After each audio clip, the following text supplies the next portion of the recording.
What's up, everybody? Once again, it is I, James, coming to you from the Nerdy Mewzings Podcast studio.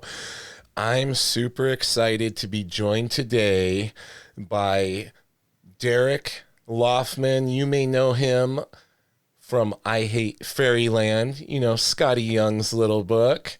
Derek, how you doing today? Good. Thanks for having me, James. Hey, I'm glad to have you. I learned about you from the Ink Pulp podcast. Oh, right. I saw you on there, and I realized in hearing you talk on there how much we had in common with the generation of artists we came up admiring and everything else. And I had to reach out. I had to get you on. Yeah, I'm excited. I think we're both birthed on Image Comics mostly. Yeah. 100%. I mean, for us, that was like the jam. It's like following all the founders and when they went from Marvel and were doing their own thing. It's like Liefeld always says, we weren't buying Spawn 1, Youngblood 1. We were buying Todd McFarlane 1, Rob Liefeld 1, Erik Larsen issue 1. Like we would have, they could have just put whatever out and we probably would have jumped on it. Oh, yeah. Like if there was a new Image book, I was getting the first issue regardless. Just because I'm like, I want to see what this is about. Also, there was like speculation boom sort of happening at that time. And you're like, I don't want to miss out. I missed out on Savage Dragon #1 and I kicked myself because I picked up issue 2 and I'm like, this is amazing. I need to so I ended up spending like $20, which is a lot of money for me back then.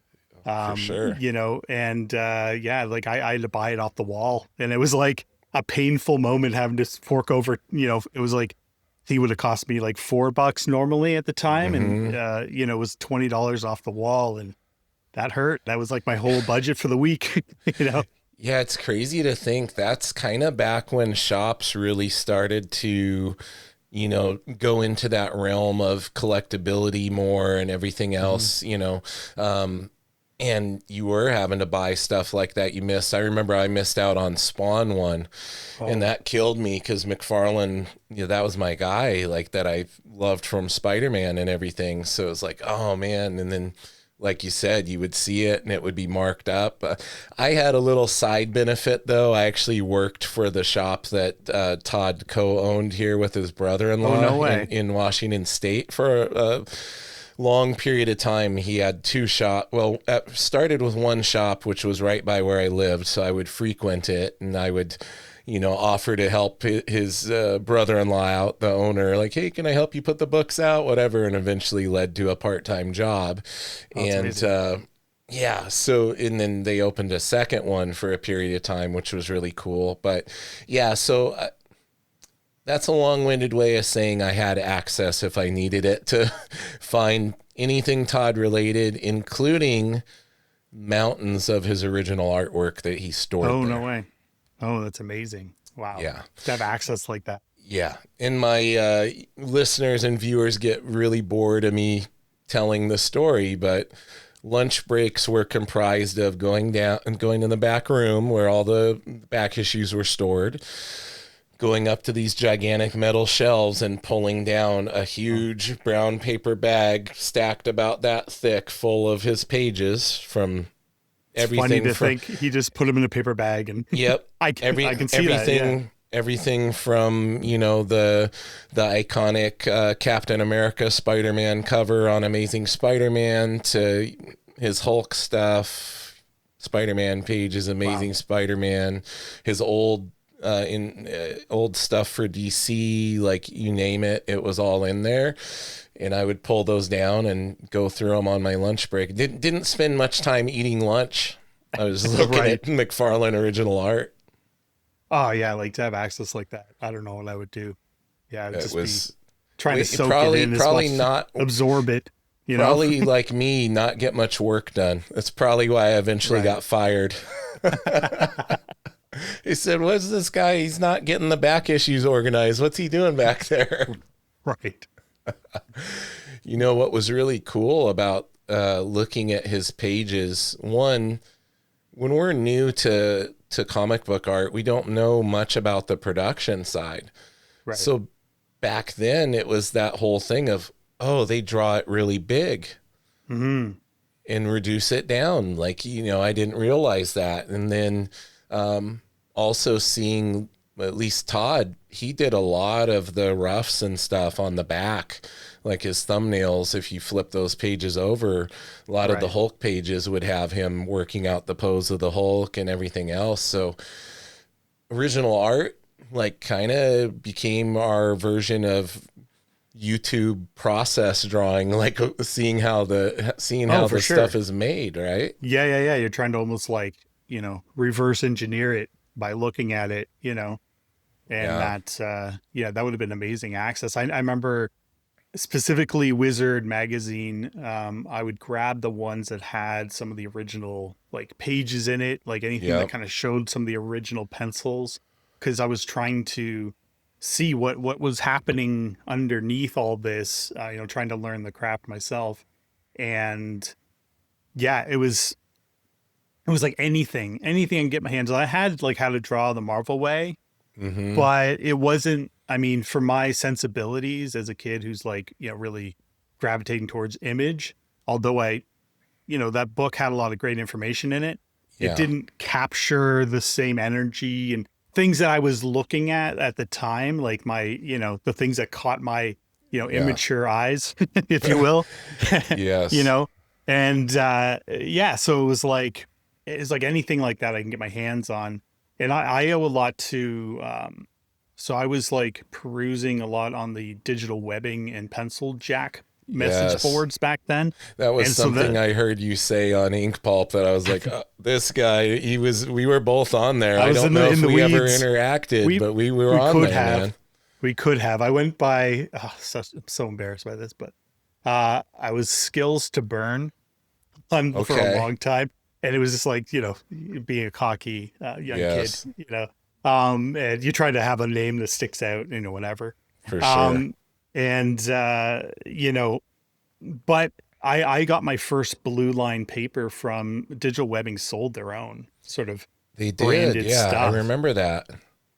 Yeah, so I purchased some of that. So I was like, that was like how my first look behind the scenes of like, oh, this is the stuff that they draw, professional artists draw on.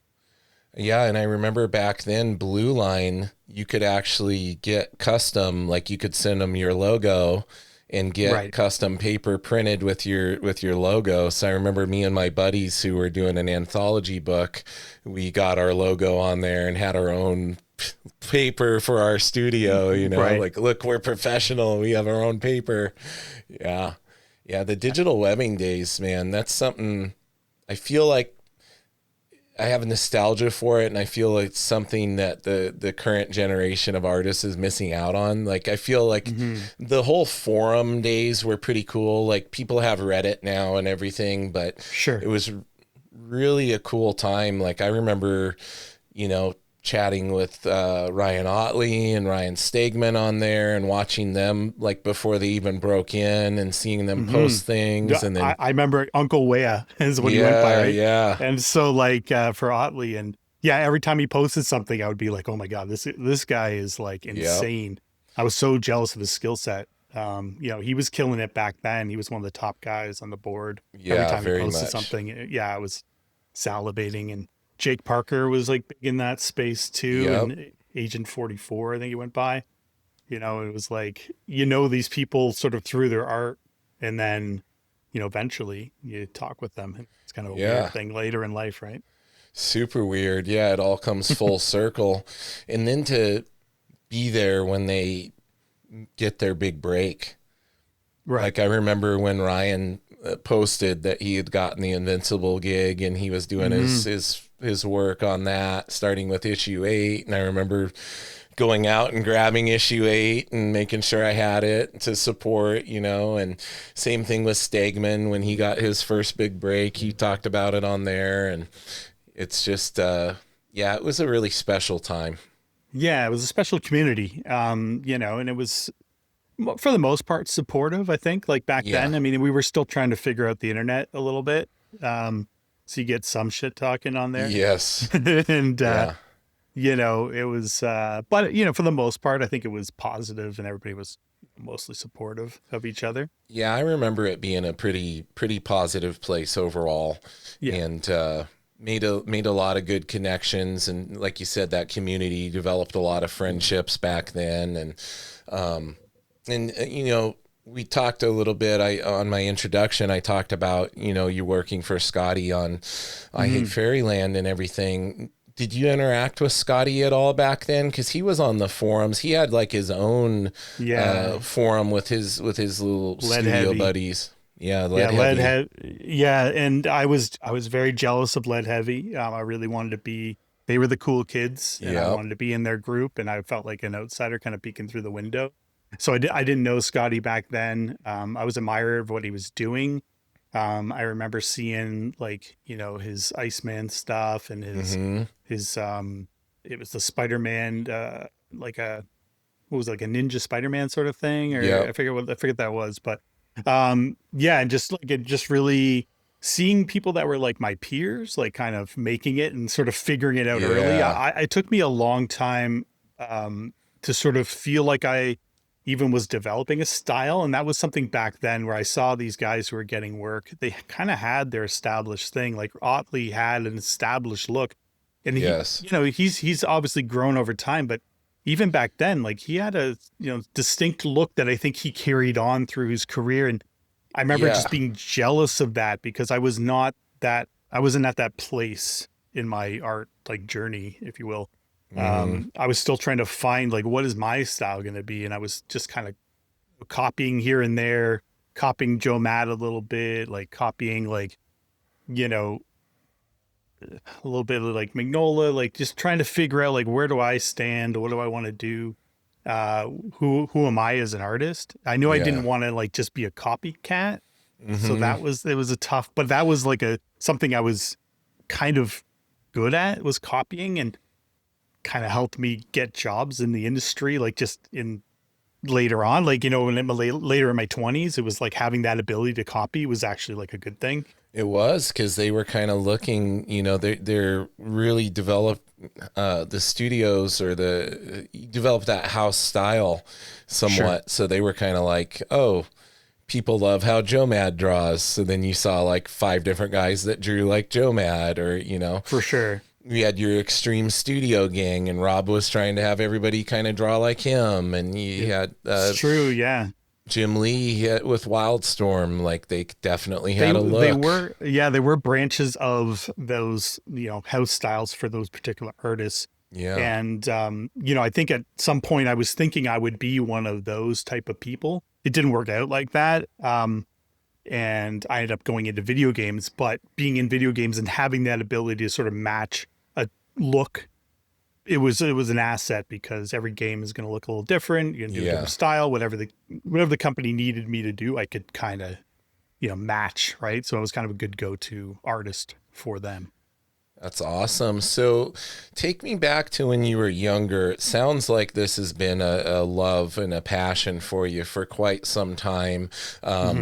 Like we talked about, we're from the same generation, born in the same year of 1977 when the greatest movie of all time, Star Wars, came out. That's right. You got the poster behind you. I've got a closet full of original Star Wars toys to my left here. So love of Star Wars, love of comic books. It all kicked off pretty young, I'm assuming. Oh, for sure. Yeah. G.I. Joe, big G.I. Joe fan. Transformers? More so, yes, but I couldn't afford the toys. I was too poor. I hear that a lot. Yeah. I used to put them on, my grandma would let me, and my mom would let me put them on layaway at Kmart. Oh, nice. And it would take me like a year of scraping together to get one out. But it was always so special when you did get it, because like you said, they weren't cheap. So, yeah. No, they were like the premier sort of toys. But G.I. Joe is a little more accessible.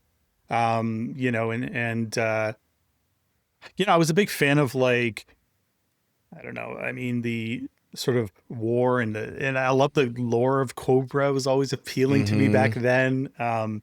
You know, we had the G.I. Joe movie had come out, and it was really like a weird, like they had pulled back this curtain on Cobra and like introduced you to this whole underworld. Whenever, like it was an insane, like, but it blew my mind. Like back then, I was like, this is insane, and almost kind of an Image Comics like turn that happened in, you know, it was like probably that was like my first sort of like almost like, you know, that is sort of like going to the absolute, like, I don't know, like edge of creativity. Like just we're just gonna like they're probably on drugs or something when they're coming up with this stuff. Probably it was out there, right? Like, you know, and they were just pushing the boundaries. But yeah, so big G.I. Joe fan. Like one of my first comics I remember owning was a G.I. Joe comic. I don't know how I got it.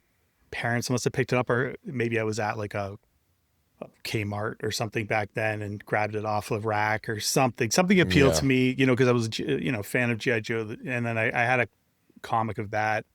That was one of the first memories of a comic book I remember having. I was probably like 6 or 7 years old. Okay. Yeah, so, and it didn't hurt that Snake Eyes and Storm Shadow looked friggin' amazing. Badass. Like they looked so badass. Yeah. No, and we had a friend in the neighborhood. I grew up in a complex of like 50, there's like 54 houses in this complex. And one of these kids, he was an older kid, you know, I was probably like 8 around this time. And he was like 14, but he would play with all the kids in the whole complex. And he had this collection of G.I. Joe that was absurd. He had every single thing. And it was like all organized in his basement. The guy was like, I don't know. It was like this enigma, but like as a kid, we'd go into this basement. It was kind of dingy, but he had like everything. And it was just like, I don't know. It was amazing.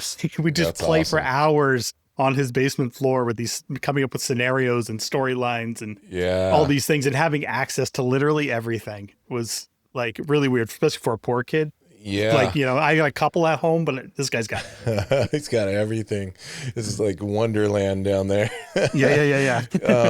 So the love of G.I. Joe, you're delving into comic books. You're starting to get that. But, you know, comics, they weren't always cheap either. Like to get a few comics, like that price has continued to go up over the years. So were you picking up many comics, or was it just kind of like here or there?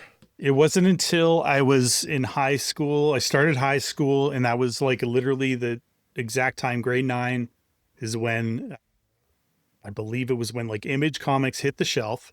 Yeah. And this comic shop opened up across the street from my high school. It was literally just a walk across the street, really easy to get there.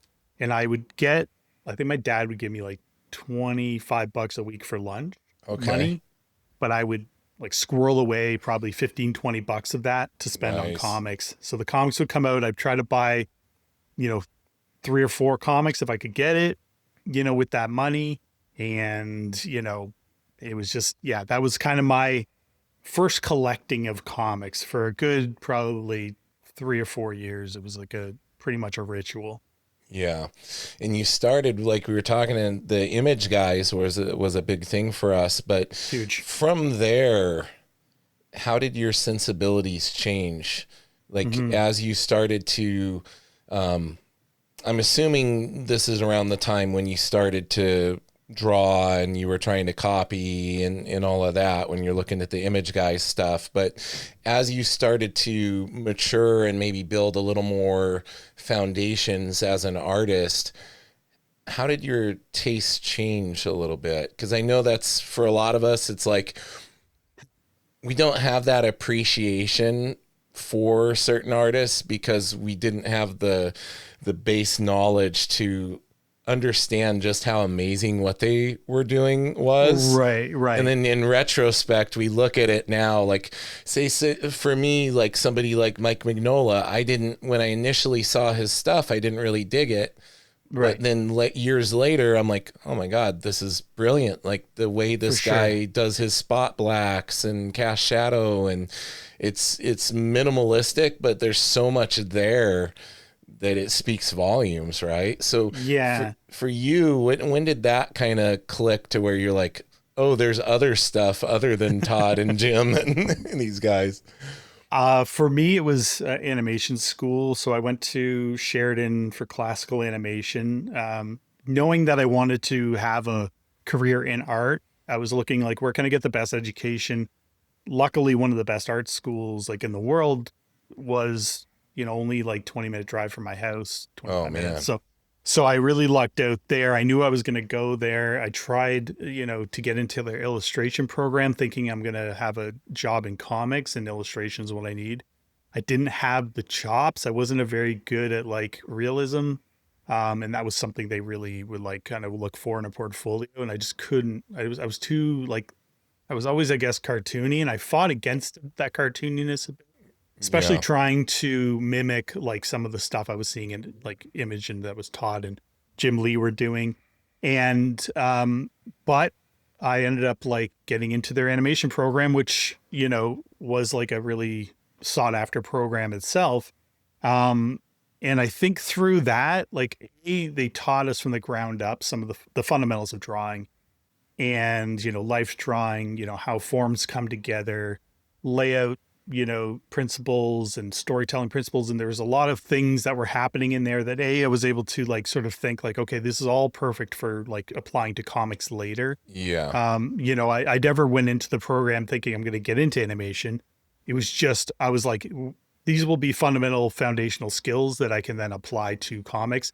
But through that education, I started to realize I would look at like some of the Image comics that I was sort of pining over in my teenage years and go, these aren't all structurally sound. Like they're just, it's a lot of like flash. I kind of would always think it was like more like, and I equate it to like, if you're say building a house, if your structure of your house is a little wonky, but you put up like some nice wallpaper and you put a, picture on the wall and a thing, you're distracting from the fact your walls are a little crooked and all that. But that's sort of what was happening with the Image books back then. But as a kid who didn't really understand how structure and form and all that stuff, are important. None of us did. I couldn't see. That's why we didn't appreciate how to draw comics the Marvel way as much as we should have when we got it. 100%. And that's the thing. Like later in my like 20s, I'd go back to that book and be like, oh, yeah. Start recommending it to people now. You're like, nowadays, you're like, first one you want to get. Yeah, no, for sure. Like, I mean, I think that was the thing. Like, I didn't appreciate Kirby probably until my 30s. Like, it was like, same here. There was a lot of like, I almost, even though I really owe Image Comics, for getting me inspired and getting me thinking about comics as an actual career, they were definitely the linchpin for that, but to a detriment, I think it held me back artistically because I was trying to maybe make those flashy kind of drawings, but not really understanding like what's really underneath this. Yeah. It became style over substance for a lot of us. We wanted to make the cool, finished, flashy picture without having any of the form, foundation, or structure underneath it. Right. And then we would wonder why it didn't look right when we got 100%, done. 100%. Why is my eye up here? Those type of things. And like, I remember specifically when Travis Charest was sort of coming into his own and sort of becoming, I was like, oh, here's somebody who's like a truly talented artist. Like at his core, his skill set was just like so on point. Yeah. And, it's sort of like you started to just open your eyes up to like, oh, okay, like these are the artists that are like, true artists in their own sense. So that was just like things I was kind of learning along the way. But it was certainly animation school, like those fundamental skills, understanding those, it allowed me to sort of analyze work in a different way. I mean, maybe it may be a little snobbish at times. I know there was certainly attitude like that in my program amongst some of my peers, looking down on comics a little bit. Yeah. They were all animation kids and, a couple of my friends would like kind of ridicule me for wanting to be in comics, and almost like downplaying it as like an art form. But, I stuck to that sort of mindset though. Like I was like, I don't know. I fought against their sort of ridicule of comics, and I was like, comics are still fucking badass, Yeah. I. And this is for not to focus too much on our age again, but right. You're doing 2D traditional animation back in those days. This is before like the whole drawing on the computer became such an integral part. And now in animation, a lot of it is utilizing 3D and putting stuff on top of it. So you were back in a completely different time where I think probably a lot more focus did go into the drawing aspect and in building your fundamentals and everything. So from animation, at what point did you start? Because you said you were kind of taking those things and putting them in the back of your brain, like, hey, this would probably help me in comics down the road. At what point did you decide that you really wanted to make a go at comics? Well, I think even before I went, into animation school, I had a few little connections and in gigs from those message boards. It was like indie stuff. Mm-hmm. And so I was kind of making a little bit of money, like, doing comics, and I started to think like a lot of it was like pitch type of stuff, but like other writers would like reach out and pay you like $50 to do a page or whatever. Yeah. And, so I was doing that. And even when I was in my 3-year program, I was doing some work on the side and getting paid. I did like a full book. It was sort of like a Danger Girl ripoff called Water Dogs. Gosh, I feel like that's familiar. I feel like I remember. You might have seen it. I was probably, it's like one of those things. I was probably posting stuff. It was like one of those things too, where like they wanted a Jason Scott Campbell ripoff, and here I am, the chameleon artist who can kind of copy stuff. I'm your guy. I'm like, I'll do my poor impression of, a Jason Scott Campbell thing. And, so I kind of had a few little gigs I was kind of getting paid. So I was like, I just need to like bone up on my skills, graduate with through this program. And then on the other side of it, I'm going to come out and I'm going to be in the comics industry. And I was pretty much like, set on that. And even like when I was in the animation program, during our first year, the animation industry collapsed. It was like during the Pixar movies came out. I think it was like Toy Story had come out, and it kind of like solidified, okay, we're turning away from 2D and we're just going to do 3D. And so there's a lot of kids who were like panicking, and I was like, I'm fine, I'm going to be in comics is great. There's plenty of work in comics. All you guys that are making fun of me, I'm going to pivot now. Right. Because it sounds like the animation school was almost a means to an end for you. It's like your plan all along to getting into comics. Totally. And, but it was like one of those things where I thought I had the future figured out. And I was, I'm like, I got some paid gigs, I got some things lined up. When I graduated, I had a studio I was working with at the time, and our book that we were working on had been picked up by Image, and I was like, I'm set. Like, this is it. Like, I'm going to work for Image. My book's going to, it was like an original thing I was working on with another friend from animation who had like come over with me to help me write it. And like, he was doing some background design stuff while I was doing like character stuff. And we are kind of like almost like a little animation studio tag team in this thing. We had, they had hired Liquid, who was coloring Joe Matt at the time. Man, yeah, Liquid was at the top of the game for coloring back then. I was ecstatic. I'm like, this is it. Like, my career is set. Like, I'm gonna have an Image comic colored by Liquid. I'm just like, me and Joe Matt are gonna be best friends. Like, this is gonna be awesome. And it did not work out that way. I don't know what happened, and I'm in Canada, so these people I was working with, they were in the States. The studio, I don't know. I think they had blown the budget was like insane on this book. I don't know how much they were like forking out. They were paying me a lot. It was like, I think I was getting, for back then, it was a lot. I think I was getting like $350 US a page. You were getting that Image Comics money. It was, yeah. It was, it was feeling like it. And I don't know what they were paying Liquid, but I'm sure it was a lot. They were paying my friend as well. A couple $100 a page. I think our budget probably was like $800 a page or something. Yeah. US. I don't know what happened. I never got the full story, but it was the sneaky thing happened where they threw Jim Valentino under the bus, saying that like he didn't like what we were doing. And I'm like, I don't know if that's true. Yeah. But they ended up getting another artist to come in, and they pretty much just ripped off everything I was doing, and they cut me out, and they rewrote the story, and then like they just cut us right out. And I was like, and even Liquid got cut out, like everybody was cut out, and it just went away. And I was like, I was devastated. Tell me they ended up failing. No, they did not. Oh my God. Okay, we'll leave out names. Dang them. They got away with it, those pesky buggers. They did.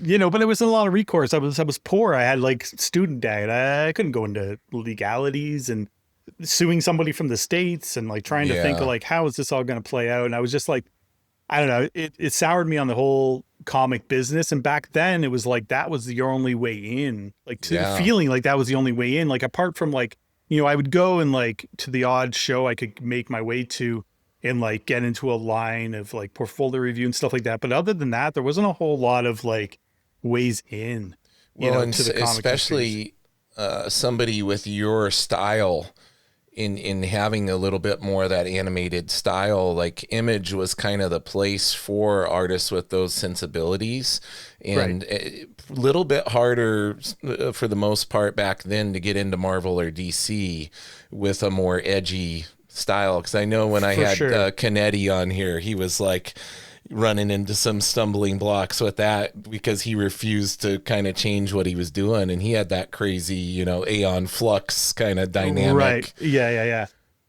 I didn't really, you know, it's funny enough, my style was a little less cartoony back then.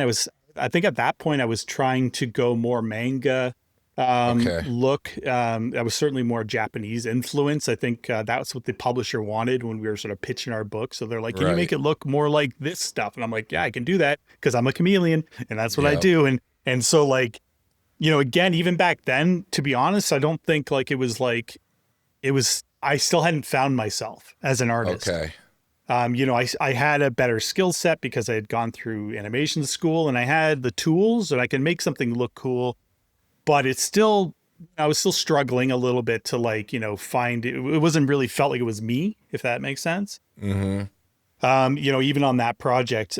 So anyway, that happened. And then I left comics and I was like, I'm not working in this industry. Screw this thing. Like I don't want anything to do with it. I was just felt really betrayed. You know, didn't really feel like I had anywhere to turn. You know, I didn't really have a lot of contacts even at that point. I only had my studio. It was like kind of like my gateway into Image. I didn't have contacts with Image. There was no, like, I felt like just the whole door got slammed on me. It was just a really like gut punch. And I was like 24 at the time. And, you know, I just needed to get work. I was like, I had met my wife in my third year of college. And so like, you know, at the time, you know, we were, you know, pretty seriously dating and stuff. So I had to think like, oh, you know, I need to get a job doing something, right? Like I need to, this comic thing's dead. You know, I kind of moped around probably for about 4 months. I played a lot of Halo. The Halo 3 came out, and I remember like I just kind of moping around playing Halo for about 4 months, and then I ended up getting a job designing shoes and doing graphic design for a shoe company, which is a weird pivot. But I was like, I just need to get a job that I'm drawing something. Like it was like that sort of like I knew I didn't want just a normal desk job or anything like that. And I worked there for a couple of years, but I learned like how to use Photoshop, like, cause even like you said, like when I was in animation school, like computers weren't really a thing. No. And I kind of like learned Photoshop, like working at that shoe company, and it kind of helped me like learn how to color. And I would like on my breaks or on my lunch, I'd be like kind of coloring some stuff and trying to figure out like, you know, how to dodge and burn and all that fun stuff, right? Like the early on. Make your cuts. Yeah. With your lasso. So that's cool, man. So, you know, it kind of sounds like there was some silver lining in there. Again, accumulating skills and foundational things that would eventually lead. This is the part of the story where the hero triumphs. Right. So now I want to hear when you decided to get back into comics and give it another go. Okay. So frequently posting, I think at this point on DeviantArt. So DeviantArt was kind of like kicking off back then. This is like probably like 2010-ish, somewhere in there. Like 2008. And, let's see, so I had a gig. So I'd been working in video games in London, Ontario after that shoe gig, was done. And I worked in video games for about 5 years. And during that time, I had a little brief, thing with a wrestling company. So there's this UWA Wrestling out of like Mississauga. And, I don't know if anybody's a wrestling fan out there. They had like Sanjay Dutt and like, Okada, who's like a huge star now. Wrestling for them. And, it was like pretty cool, like just kind of be involved in it, but they let me do all their DVD covers. So every month they released a DVD, and they were so cool. They let me just do whatever I wanted. So I got to really experiment and try to find myself with these DVD. I did like 40 covers for these guys. Nice. And I was posting them on like DeviantArt. So Sean Galloway, who I had previously kind of met, before he kind of popped off, and we sort of kept in touch and stuff. Cheeks Galloway, yes. Cheeks Galloway. So he approached me because he had a gig that was to do World of Warcraft Pearls of Pandaria.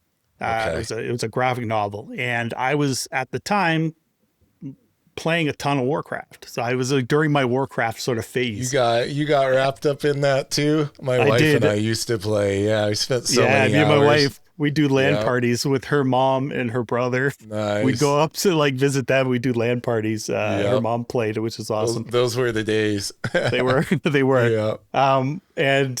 So it was kind of like great because I'm like, oh, I know this world. And if I need any reference, I'll just go into my game and I'll just find where I need to be, and I'll go there. So it was like a perfect sort of storm. So he said, do you want to lay out the book for me? Because he was essentially he was so smart. Like he was essentially making a studio, like kind of like an animation studio, where he'd like have people doing like storyboards, and then like, sort of like he would do like a lot of the posing and a lot of the like character design stuff. And then you'd have some people like doing some like finishes and different things like that. And it was sort of like this sort of like studio system. So he asked me if I wanted to do the layouts for it. And it was like, I said yes, like immediately. And so I ended up working on that and I think it was only going to be me and like 2 other guys doing it. And I turned in pages so fast because I was so excited. He's like, wow. He's like, you turned in like more than nobody's turned anything yet. So do you want us to do like the whole thing? Like just lay it all out? And I'm like, yeah, great. So it was this crash course in comics again. Like 120 plus pages of like sequentials.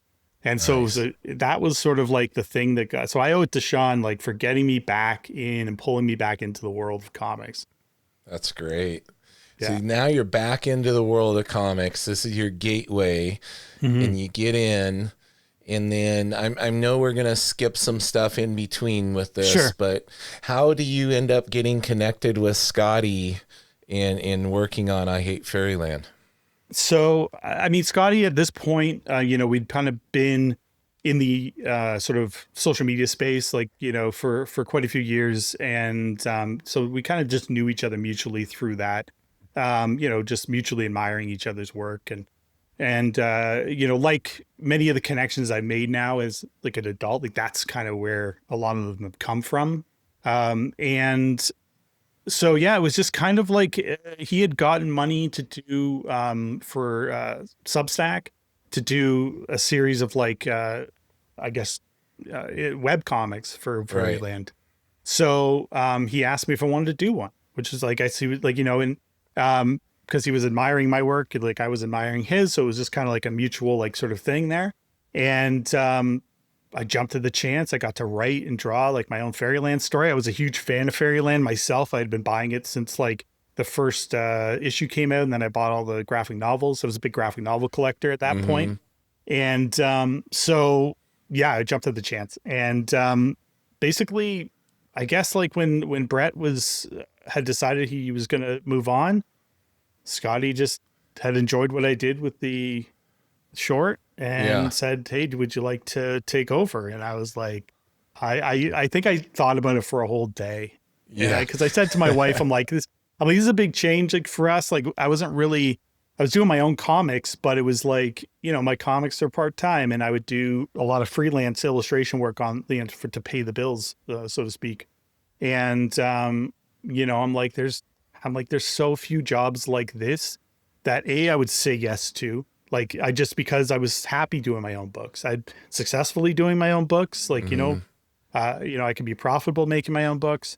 I like building my own worlds, but I'm like, there's 2 comics I'm like, that I would probably say yes to. It was like Hellboy and Fairyland. Like, yeah. And this thing I'm like, I can't pass this up. Like, no way. It's going to be a big change, to do comics full time at this point in my life. Like I was, just 47 at the time. And I'm like, am I going to do comics full time? As like, finally, this is like, and that's funny too. Cause like my journey of like, I had been dreaming about doing comics full time, probably since I was 15, like where I was like, had set that in my head. I'm like, I'm going to be a full-time comic artist, so fast forward 30 plus years and here I am doing comics full time. That's awesome. Never too late. No, but I think the thing is though, like when opportunities, meet you, you need to be ready for them. Like, it's like, so you get yourself prepped for the things so that when opportunity does come, like you're ready for it. And I think it was a perfect storm of that. Like I had enough experience. I'd done my own books. I had enough pages under my belt, enough sequential storytelling, gone through all the learning and failures and all that stuff. And, it was less daunting to do it now, at this point in my life. So it's interesting. And I didn't even plan this, but Brett Bean was just on here. So I ended up with 2 Fairyland creators. Your episodes won't release together, but that's cool. Yeah, it's a small world, man. And Brett's amazing. It's cool to see what he's doing with his creator-owned book and all of that stuff, and very similar stories in like this roundabout, because he's kind of he considers himself older to be at this point where I'm finally doing comics full time. Sure. And then you're in the same boat. I wanted to talk a little bit about some of your own projects that you've done. Sure. And let's let people know about those, because I love supporting like creator owned stuff and all of that. So what are your other main projects that you've done? Okay. So 2017, I released with Boom Studios, like Ruinworld was my first like thing that I had drawn and written myself. Happened to get lucky and land a deal with the publisher. And then I went on and did Bot 9, which was like a wordless graphic novel. Oh, okay. I should probably like pull them out. Yeah, you can show them. I always encourage people to get on the video version, because most of you artists and stuff always have cool stuff on the walls behind you that people can look at too. Okay, well, this is the French version. Well, the French version, it's nicer because they do hardcovers. Oh, they do crazy. The French do crazy stuff with their art books and their comics. Nice. So that's the Bot 9. So that was a wordless graphic novel that I had done. I was really inspired at the time by Miyazaki movies. I'd sort of found Miyazaki late, which is weird since I was in animation, kind of oblivious to what was happening in Japan when I was in animation school. But later on, like kind of really sunk into Miyazaki movies and bought them all and watched them all and really inspired. So I did that. And then I went on to do, for an Inktober project, I did The Witch of Wickerson, which I think I have a copy here. The Witch of Wickerson was just like an Inktober project. I did a page a day during Inktober, and it's sort of like a kind of like your classic fairy tale, like a Grimm fairy tale, like a little bit of a dark edge to it. So I made that book, and then I went on and did Crimson Fall, which is like my sort of homage a little bit to Hellboy, a little nod to like in The Witcher. Like Witcher's like one of my favorite video games. Love Game of Thrones. So I was like, I was really inspired by Mignola interviews, him talking about how he wanted to like, when he made Hellboy, he wanted to make a sandbox that he could play in to tell like these sort of darker stories, and horror and ghost stories and all that stuff. So I'm like, I love that stuff too. I'm like, I need to make my own little sandbox to play in here. And I'd done like my stuff previous to that was a little more all ages. So I was like, I really want to do something that's a little more like adult leaning. A little more gritty. A little more gritty. So yeah, that's essentially what Crimson Fall ended up doing. And then now I just released somewhere.